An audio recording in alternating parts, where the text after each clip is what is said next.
Fáilte over Cardia, my name is Mr. O'Sullivan. Tionscadal hÉireann na hÉireann orlabil. Is cuimhin lum go soiléir bhímar scoil lámháin. Bhí Tionscadal hÉireann na hÉireann le déanamh going don rang Gaeilge. Níor mhór doing taide a dhéanamh na Fhéilte is tábhachtaí in hÉireann. D'oibriamar in grúpaí chun an Tionscadal a dhéanamh. Roghnaíomar survey a dhéanamh Fhéilte amháin agus tuairis go scríobh. Chuirmar ceistena éagsúla Fhéilte amháin. Rinne an teilech chuir síos lála Pádraig dús. Drasal siad an mórsúil. Bhí an áit plódathe le daoine.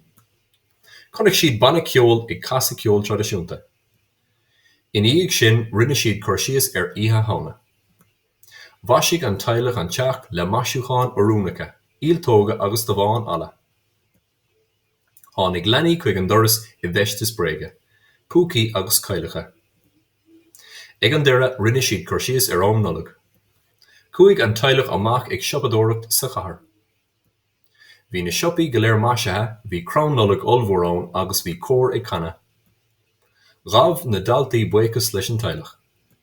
Fuair na daltaí an túfás eolais agus bhí an teilech an chomhrach. Is feared an seanachal, ní thuúlach do dhuine an léinn. Ceistena. Cén éile a bhí á céiliúra sa phictiúr seo? Cé bhé duine atá sa phictiúr seo? Cad a bhí ar siúl ag an teilech sa phictiúr seo? Salibh.